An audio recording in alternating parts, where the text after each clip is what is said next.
When I lost consciousness at work, the doctors, finding no other emergency contacts in my documents, called my parents. They never came. The silence of the hospital room, broken only by the monotonous beep of the heart monitor, was more eloquent than any words. 3 days later, still tethered to machines, with a catheter in my arm and weakness throughout my body, I opened my phone and saw what they had been doing while my life hung by a thread. No worried messages, no questions about my condition. Instead, I was tagged under a picture of my sister's smiling face, a perfect shot, shining eyes, flawless makeup, a sun-drenched veranda of a country cafe. Before we continue, I'm very curious. What country are you from, dear listeners? Write in the comments where you're listening from. And now we continue. Family Day without the drama. The caption burned more than the IV in my hand, leaving a cold, viscous burn inside. I didn't write to them. I didn't cry. It seemed all the tears had already dried up somewhere deep inside, leaving behind only a desert of indifference. I just watched the number of likes grow under that facade of an idol, and wondered when family had stopped meaning love and started meaning efficiency, a cold calculation of mutual obligations. Then, 4 days later, 74 missed calls and 1 message from Dad appeared on my screen. We need you. That's when everything changed. But not in the way they expected. I used to think fatigue was just part of being reliable, an inevitable price for the status of being the pillar. At Green Tech, where a cult of productivity reigned, deadlines were tight, projects endless, and somehow I was always the one staying late, polishing blueprints and making things happen, turning chaos into orderly reports. My colleagues said my discipline scared them, that there was something of a flawless, soulless mechanism in me. They didn't know it wasn't drive, but survival. Desperate, soul-draining survival. Because every hour of my work wasn't just for me. It was necessary for the people waiting at home, or rather, in that beautiful facade that was once a home, awaiting another rescue. My father, Robert, once a confident man, was left jobless after the housing crisis. He called it a temporary setback, but 7 years felt like an eternity, stretched out in his extinguished gaze. My mother, Elena, kept saying he just needed time to get back on his feet. But what he really needed was someone's salary. Mine. My sister Marissa, the lead influencer in our family drama, was always coming up with something new. A wellness brand, a podcast about harmony, a line of handmade aromatic candles. Every one of her projects failed faster than the last, leaving a trail of debts. My support often came in the form of quick transfers labeled help or just this once. And Peyton, the youngest, still studying at design school, loved to play the peacemaker. She never argued, never demanded. She just quietly borrowed money and loudly forgot about it. From the outside, we looked perfect. A smiling family in vacation photos, all in matching sweaters, with fake laughter frozen in unison. Online, Marissa called us living proof of Miller's thesis that love is all. She posted that poignant post right after I paid for Mom's car insurance and covered the late mortgage penalty. Apparently, love had its own balance, and I was the one relentlessly topping it up. Grandpa Joe was the only one who understood. He worked as an accountant for a single law firm for 40 years and learned to read people as easily as spreadsheets. You can't audit love, he told me once, looking at me over his glasses, but you'll know when the numbers stop adding up and all that's left is a void in the assets column. He gently but firmly warned me that my parents had started seeing me not as a daughter, but as a fallback, an insurance policy against life's troubles. I didn't want to believe him. I was raised to believe that loyalty solved everything, that family was sacred. So I kept patching up that rickety ship. I paid for things I shouldn't have, smiled when I shouldn't, quelled internal storms with silent assent. Honestly, I was afraid to stop, afraid that if I ever said no, they would finally show me what my love was actually worth, and that price would be zero. The night before I collapsed, at 10 p.m., I was still at the office, staring at a flickering blue screen with blueprints, the lines blurring before my eyes. I couldn't even focus. An invisible vice had been tightening around my chest for weeks, my vision blurring at the edges as if the world was slowly losing focus. I thought it was stress, its constant companion. It wasn't. But even then, as I packed my laptop bag, feeling the floor tilt beneath my feet, my phone vibrated with a message from Marissa. "Hey, could you cover my rent? I promise I'll pay you back next month." I typed a polite refusal, then deleted it, then typed it again, feeling the familiar weight settle on my shoulders. Of course. That was the last message I sent before the room rushed up to meet me and the world was swallowed by darkness. The hospital lights were too white, too sterile, as if trying not to illuminate but to erase the very memory of what happened. When I opened my eyes, the world swam in a milky haze. Ceiling tiles, plastic IV bags, the blurred face of a nurse asking if I knew where I was. I didn't answer immediately. I was still trying to remember what day it was, piecing together the fragments of consciousness.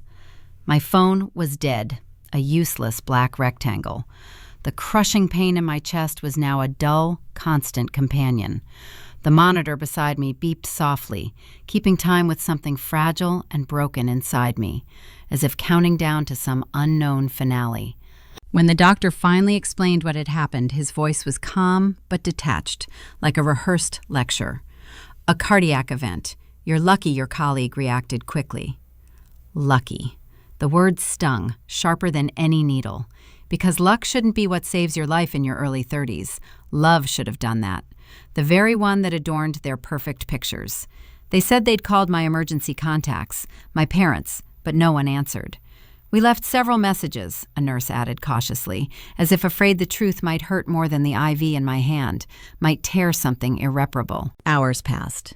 No calls, no visits, nothing but the viscous flow of hospital time. I watched the sunlight slowly crawl across the pale yellow wall until it disappeared again, swallowed by evening gloom. On the third day, when the weakness had subsided slightly, a volunteer brought me a fully charged phone. I shouldn't have opened it. I knew it in my bones. But I did. The first thing I saw wasn't a missed call or a worried message. It was a social media notification. You were tagged in a post. My fingers trembled as I opened it, my heart faltering in anticipation. The picture loaded slowly, piece by piece, revealing sunlight, sparkling lake water. My family smiled around a picnic table laden with food. My mother was holding neatly sliced wedges of sterilized eggs. My father had a bottle of craft beer glinting in his hand. Peyton was flashing peace signs next to a radiant Marissa, whose caption burned beneath their perfect, carefree faces. Family day without the drama. For a moment, I couldn't breathe. The monitor's beep quickened, merging with the frantic pounding in my temples. The irony was almost poetic in its cruel perfection. They had erased me from their picture, pretending to celebrate its very essence. I zoomed in on their faces, smiling, relaxed, serene. No one looked guilty. It seemed no one had even noticed the void where I should have been. A nurse walked by and asked if I needed anything for the pain. I shook my head and said quietly, "No, I think I've had enough." I didn't scream, didn't call, didn't even send angry texts. I just watched until the phone screen dimmed and my own reflection looked back at me, pale, haggard, but suddenly calm. A calm that doesn't come from peace without. It comes from ruthless, scorching clarity. On the fourth day, I started walking again, slowly and unsteadily, dragging the IV pole behind me like a second, heavier shadow. The doctor said physical recovery would take weeks. He didn't know it wasn't just my heart that needed healing, but something much deeper. And then one morning, my phone vibrated incessantly, shattering the silence with an intrusive trill. 74 missed calls. A message from Dad. "We need you. Answer immediately." No, "How are you?" No, "Are you okay?" No apologies, just bare urgency. A command. Panic bleeding through the text. I read it once. On the other side, the sheer absurdity of it almost made me let out a bitter, soundless laugh. They ignored me while I was hooked up to IVs, and now they were demanding I rush to save them again. But I didn't call back. Not this time. Instead, mustering all my will, I scrolled to another contact in the list. Grandpa Joe. My thumb hovered over his name, the only one that still meant safety, not debt. When I pressed the call button, he answered on the second ring. "I already know," he said quietly. and there wasn't a hint of surprise in his voice. "You don't need to explain a thing." And it was the first time in many, many years that someone had spoken to me as if I mattered not as a function, but simply as me. Grandpa Joe appeared exactly 40 minutes later, still in his old, weathered brown windbreaker, and with that impenetrable expression that gave away nothing but habitual focus. He didn't hug me. He was never one for hugs, considering them excessive theatrics. But he silently sat down on the hard chair by my hospital bed, as if he'd been doing it all his life, taking up the position of a sentry. "So," he said, casting a quick glance at the monitor glowing green beside me, "they finally broke you, did they?" I smiled faintly through the weakness. I guess they did. He didn't ask for details, didn't demand emotional specifics. He already understood. That was his way, a silent, almost surgical understanding of the core issue, without superfluous words. He spent the rest of the day methodically talking to nurses and billing staff, ensuring my insurance covered everything, without exception. When a billing clerk, clicking keys, mentioned a few unpaid amounts for additional tests, Grandpa didn't even flinch. He just took out his tablet and started typing, his fingers moving with familiar certainty. "What are you doing?" I asked, watching his focused work. "Taking stock," he replied, not looking up from the screen. "Before you start cutting wires, you need to know exactly where they lead and why." And we went through everything. We meticulously listed my current bills, all the automatic transfers that had been leaving my account for years, the parents' car insurance payments, the joint credit lines I'd once opened to pull them out of another hole. My stomach knotted with nausea as the list on the tablet screen grew and multiplied, turning into a humiliating chronicle of my blindness. Every week, every month, money silently flowed from my account like a slow, steady bleed. Marissa's loan for her latest startup, Peyton's rent that she forgot to pay, Mom's car payment, even the utilities for that very house I hadn't lived in since university. "How did I let this happen?" I whispered, staring at those columns of numbers. "You thought it was love," he stated simply. "They considered it your direct responsibility. Completely different math." That night, as the machines hummed and the hospital corridor fell into a sleepy silence, Grandpa Joe showed me how to methodically, one by one, disconnect those financial arteries. Not out of malice or a desire for revenge, but from a cold, sober sense of self-preservation. He created a detailed spreadsheet, listed all the recurring payments, and handed it to me, as if it were a map of the hell we had to escape. "Tomorrow," he said, without a hint of doubt, "we start with the bank." I barely slept that night. That photo kept flashing before my closed eyes, their shining, carefree smiles, the dazzling sunlight, and against that backdrop, the faint but persistent beep of the monitor, like a sound effect for the countdown of my old life. The next morning, as soon as it was light, I called my bank right from the hospital room. The support agent recognized my voice. I'd been that reliable, exemplary client for years. By noon, all automatic transfers were stopped. Marissa's receiving account was voided. The regular rent payments for Peyton ceased. Mom's insurance was canceled. Every click of the mouse confirming an operation felt like a breath of fresh, cold air, like a new, full breath. By evening, my phone on the bedside table started vibrating, jumping with insistent notifications. The first message was from Mom. "Sweetie, we just found out what happened. Why didn't you tell us?" Then a message from Peyton. "Sis, can we talk? This is all some misunderstanding." I ignored them all, watching the screen light up and go dark. Grandpa Joe sat nearby, impassively reading a newspaper, pretending not to notice the storm. "Do you feel guilty yet?" he finally asked, putting the paper down. "Yes," I admitted honestly, "a little." "It will pass," he said, neatly folding the printed sheets. "Guilt is just a tax good people pay before they gain real freedom." The next day, I was discharged. Grandpa Joe drove me home in his old but impeccably clean car. My apartment seemed smaller than I remembered, quiet and empty, as if the walls were eavesdropping on my silence. I turned off my phone, wrapped it in a sweater, and put it in a far drawer. then stood by the window for a long time, looking at the gray cityscape. And then that vibration again, coming from the depths of the drawer. Another message, this time from Dad. "This is serious. Call me right now. Everything is falling apart here." I almost felt sorry for him. Almost. They had mistaken my silence for capitulation, for weakness.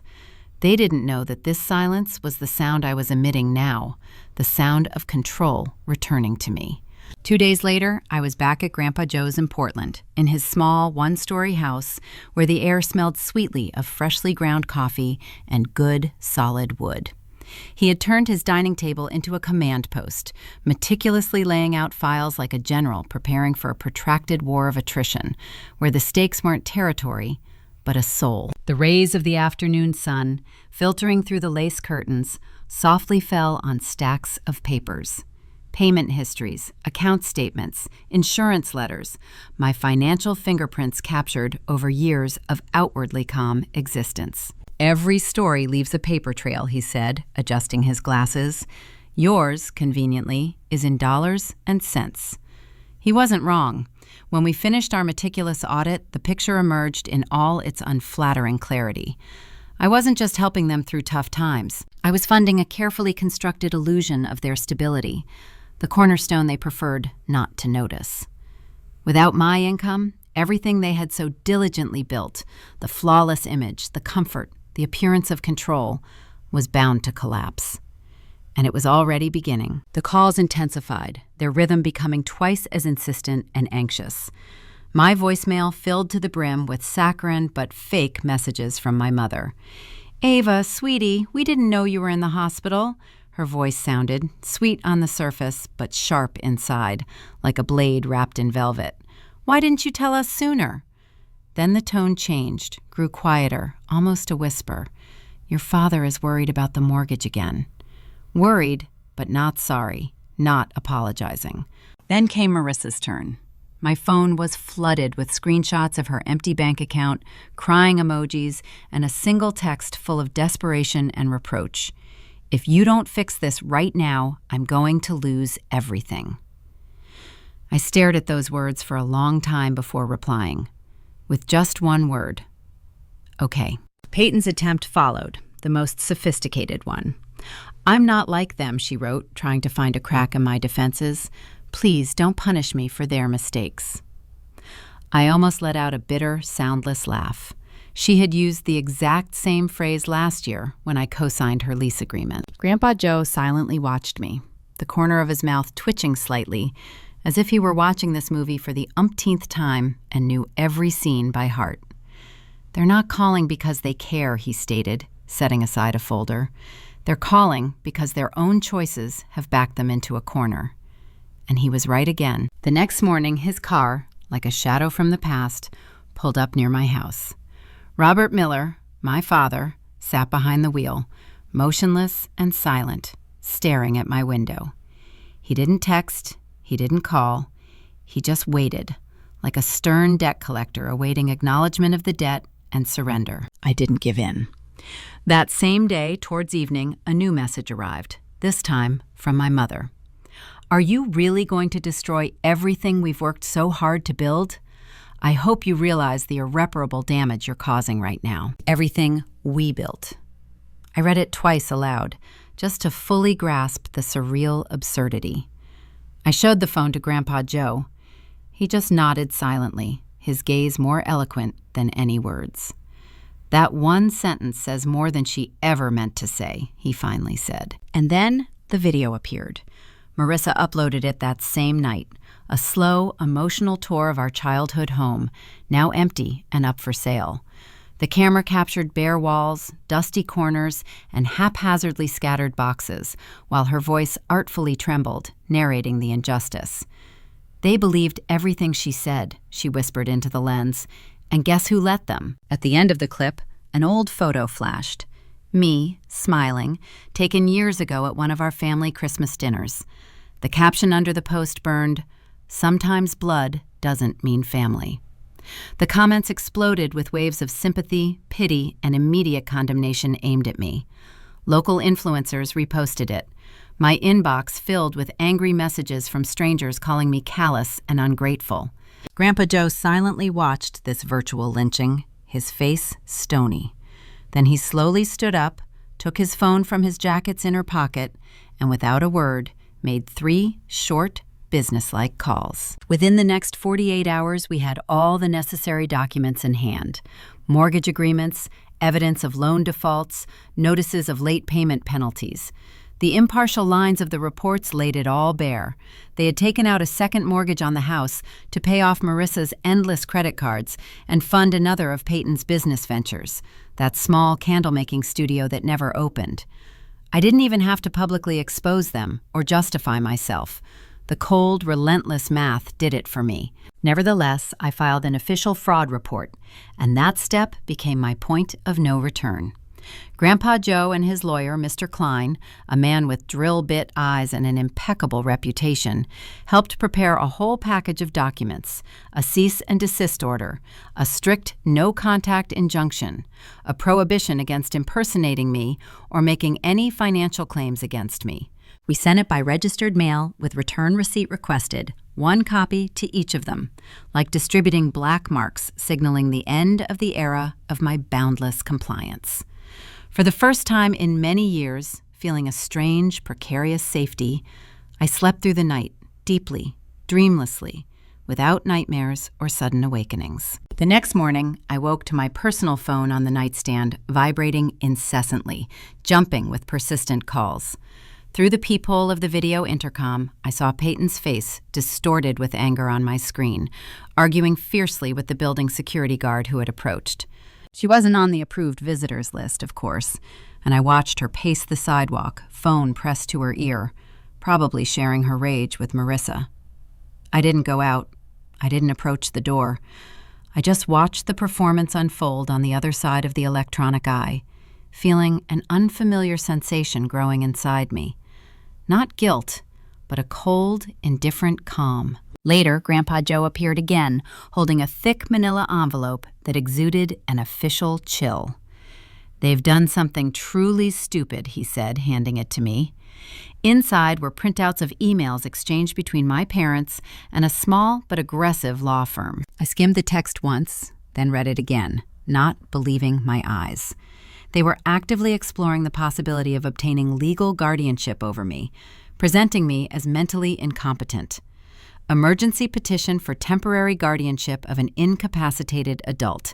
I read the heading aloud, my voice sounding foreign and flat. Grandpa Joe sighed heavily. "They tried that trick with your Uncle Leo years ago. Didn't work then either. But this time, they might have had a chance if Grandpa hadn't already moved all my assets into an irrevocable trust he'd set up a week prior. If my treating cardiologist hadn't written a detailed report confirming the complete clarity of my thinking and stability of my condition. If my HR department hadn't sent official confirmation that I was on paid sick leave, not on the verge of being fired. By the time they filed their insidious papers, we had reached the courthouse first. Their petition wasn't accepted upon arrival. It wasn't even reviewed. But they didn't stop. Desperation made them reckless. Marissa posted another poignant post, this time with tears in her eyes, artfully welling up and rolling down her cheeks at the most dramatic moment. As she spoke to the camera, mascara ran picturesquely down her face. "Mental illness doesn't always look how you expect," she sobbed into the lens. "Sometimes the people you love most push you away when you're trying to save them. We're just trying to get her help before it's too late." Her followers, as expected, flooded the comments with waves of sympathy and fierce support, praying Ava gets the help she needs. But social media, fortunately, has a short memory and an even shorter attention span. And then the tide turned. Someone, digging through her profile, found that old glowing post about the family day without the drama and attached it to her new tearful video. "So where was this concern when she was alone in the hospital?" read the scathing caption. The post went viral. The battlefield changed overnight. Screenshots poured in. Marissa's brand contracts, her sponsored posts, dated precisely the week I was confined to a hospital bed. Her old tweets mocking toxic siblings who drag you down. Peyton's Etsy page, where she sold her trinkets, was inundated with angry comments. Clients of my father's brokerage firm began withdrawing their accounts en masse. Even my mother's Facebook was flooded by strangers demanding answers to uncomfortable questions. By Friday, my family's carefully constructed online empire had collapsed with a deafening roar, even faster than their financial schemes. Grandpa Joe silently handed me his worn coffee mug. I didn't have to lift a finger for that to happen, he said, and in his eyes there was no gloating, just bitter vindication. The truth, given the smallest crack, will always reveal itself. That evening, as dusk thickened outside the window, a single message arrived on my phone from Mom. "Please, can we talk?" I stared at those words for a long time, my thumb hovering over the keyboard, feeling the old, familiar reflexes stir in my chest. Then I simply locked the screen and placed the phone face down, as if closing the lid on a coffin of my past. Across the room, Grandpa Joe was reading, watching me surreptitiously. "You okay?" he asked softly. "Yes," I replied quietly but firmly. "Just finished." But they, as it turned out, weren't ready to finish. The next morning, a courier delivered another envelope. This time, it wasn't from their lawyer, whose logo I now recognized. It was a plain white envelope, and in the sender field, in the sprawling, familiar handwriting from childhood, was my father's name.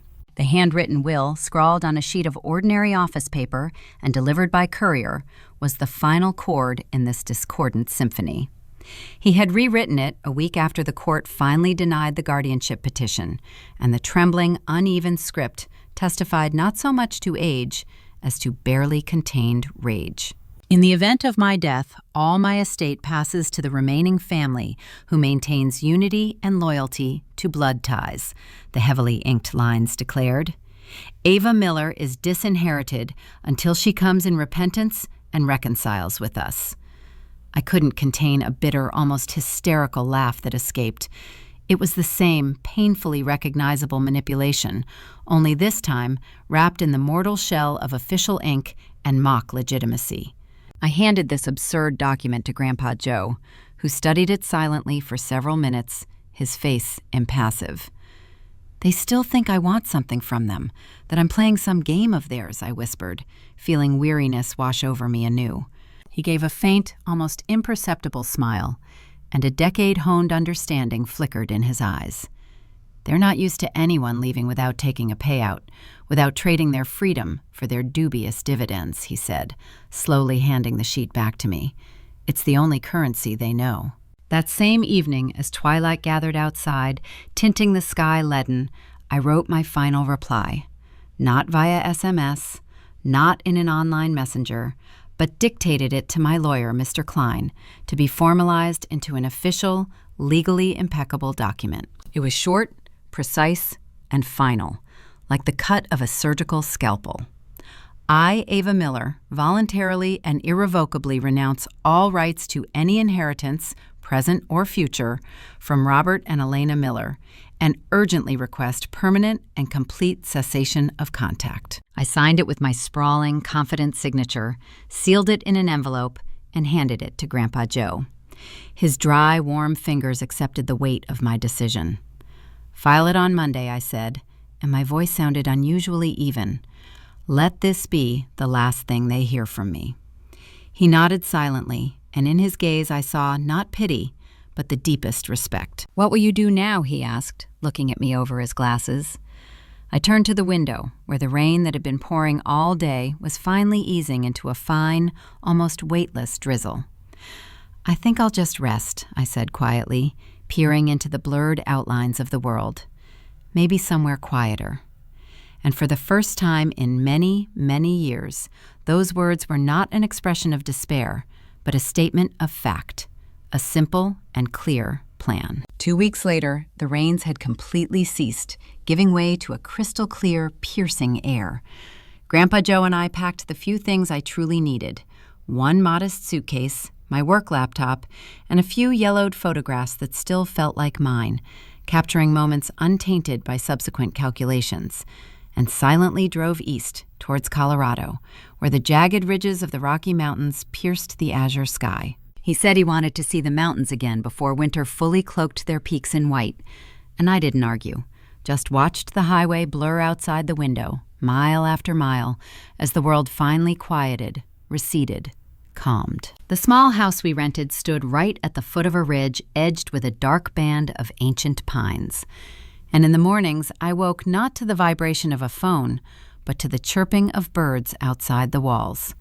No city noise, no roar of cars, no insistent family demands, only a deep, all-encompassing silence, the purity of the high-altitude air, and the honesty of nature, which knows no compromise. I continued working remotely for Green Tech, but my schedule was now reduced to reasonable hours, and the very concept of pressure dissolved in that thin air.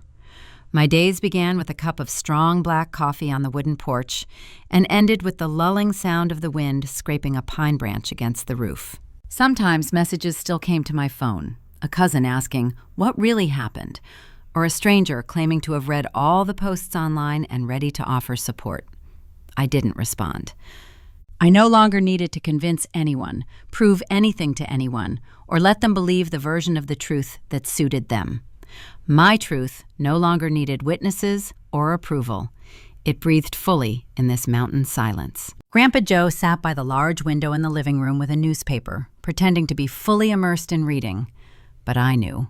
He saw the invisible weight slowly lifting from my shoulders, saw me beginning to breathe deeper and calmer. "You did it," he said one morning, putting the paper aside and looking at me with his clear, all-understanding gaze. "You broke a cycle that seemed forged from steel." I smiled, and in that smile there was no bitterness, only a slight sadness and incredible relief. "It cost me my entire past, that whole life." He chuckled quietly, adjusting his glasses. "That's not the price. It's the discount. The discount for finding yourself." And he was right, because what I had found here, in the silence of the pine forest, was worth immeasurably more than all their forced apologies, any inheritance, all those obligatory family photos where I portrayed a happiness I didn't feel. For the first time in my life, I wasn't the breadwinner, the eternal mediator in others' conflicts, or the daughter who owed everyone everything. I was simply Ava, alive, needed by no one in that old, draining sense, and finally, truly free. I used to think that silence in the face of aggression meant defeat, that leaving was a form of surrender. But now I knew that silence could be a conscious choice, a solid boundary, its own world that needed no one's permission to exist. My family, as I learned from rare bits of news, was still trying to reach me through mutual acquaintances, testing if I would flinch, break the vow of silence. I never did. Because some stories don't need new chapters, additional plot twists, or epilogues. They just need to end, quietly and with dignity.